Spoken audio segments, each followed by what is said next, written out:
নমস্কাৰ, এই মুহূৰ্তত আহি পৰিছে অসমবাসী ৰাজ্যখনে কেইবাটাও গুৰুত্বপূৰ্ণ খবৰ। অসমৰ লাখ লাখ ধনী দুখীয়া পৰিয়ালৰ বাবে এটা ডাঙৰ খবৰ। অৰ্থাৎ ৰেচন কাৰ্ড থাকিলেই সুখবৰ। কাৰণ ৰেচন কাৰ্ড থাকিলে অকল বিনামূল্যে চাউলে নহয়, তাৰ উপৰিও নতুনকৈ 5টাকৈ আঁচনিৰ সুবিধাৰ লগতে 5টাকৈ সামগ্ৰী লাভ কৰিব সবিশেষ জানিব। আৰু যিসকল অৰুণোদয় টকাসমূহ পূৰ্বৰ পৰা পাই আহিছিলে, তেওঁলোকে আগষ্ট মাহত অৰুণোদয় টকা নাপায় বুলি ঘোষণা কৰিছে মুখ্যমন্ত্ৰীগৰাকীয়ে। কিন্তু কিয় নাপায়, কেনেদৰে নাপায়, সবিশেষ জানিব এইটো ভিডিঅ'ৰ মাধ্যমত। গতিকে ভিডিঅ'টো সম্পূৰ্ণকৈ চাওক আৰু ভালদৰে বুজি লওক। তো বলক ভিডিঅ'টো আৰম্ভ কৰোঁ। আৰু আজি প্ৰথমটো খবৰ হৈছে ৰেচন কাৰ্ড থাকিলে সুখবৰ। নতুন এটা আপডেট আহিছে, আপডেটটো এবাৰ চাই লওক। সম্পূৰ্ণ নতুন পদ্ধতিৰে ৰেচন ল'বলৈ সাজু হওক হিতাধিকাৰীসকলে। 1 অক্টোবৰ তাৰিখৰ পৰা চাউলৰ লগতে লাভ কৰিব দাইল, চেনি, নিমখ আৰু কেইবাটাও নতুন সামগ্ৰী। মুখ্যমন্ত্ৰী ডক্টৰ হিমন্ত বিশ্ব শৰ্মাই বিশেষ ঘোষণা কৰিলে। ৰেচন কাৰ্ডৰ লাখ লাখ হিতাধিকাৰীসকলৰ বাবে এটা সুখবৰ। 1 অক্টোবৰ তাৰিখৰ পৰাই সলনি হ'ব ৰেচন লোৱাৰ নতুন নিয়ম। অৰ্থাৎ নতুন পদ্ধতিৰে লাভ কৰিব।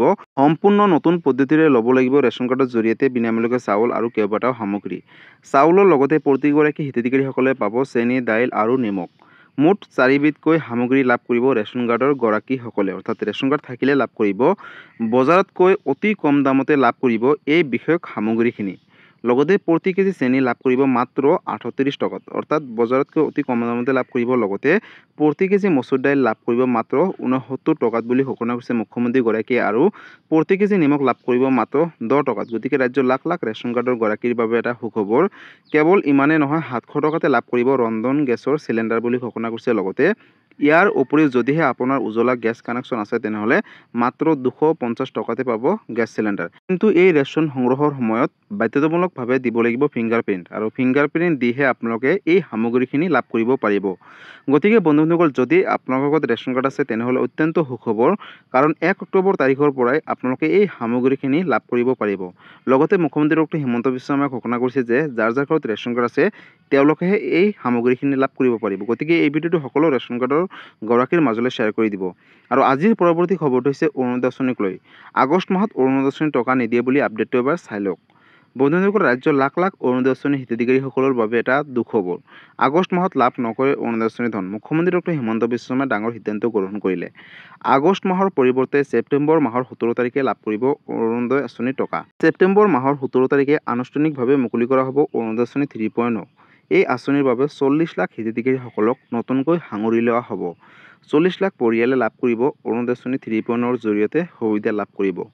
অৰুণোদয় আঁচনি 1.0 আৰু 2.0ৰ পৰা বহু তন্নকৈ পৰীক্ষা কৰিব আৰু যিসকল অযোগ্য হ'ব তেওঁলোকৰ নামসমূহ কৰ্তন কৰিব।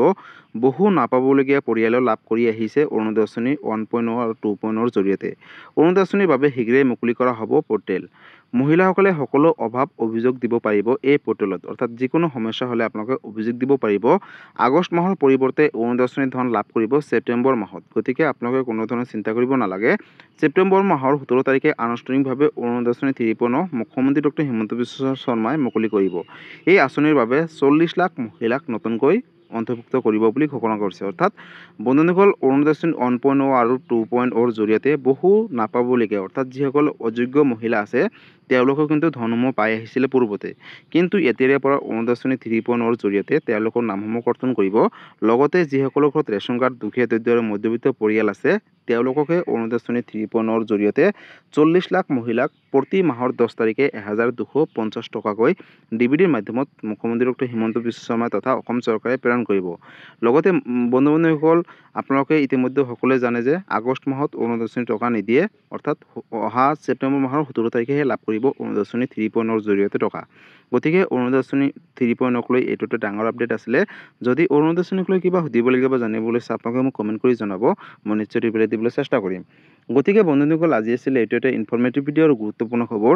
ভিডিঅ'টো চাই কেনেকুৱা পালে? যদি ভাল পালে চেনেলটো নতুনকৈ আছে, চেনেলটো ছাবস্ক্ৰাইব কৰিব, লাইক কৰিব। কিবা সুধিবলগীয়া বা জানিবলৈ ইচ্ছা আপোনালোকে মোক কমেণ্ট কৰি জনাব। মই নিশ্চয় ৰিপ্লাই দিবলৈ চেষ্টা কৰিম। লগতে এই ভিডিঅ'টো সকলো অসমবাসী ৰাইজৰ মাজলৈ শ্বেয়াৰ কৰি দিব। ধন্যবাদ। জয় আই অসম।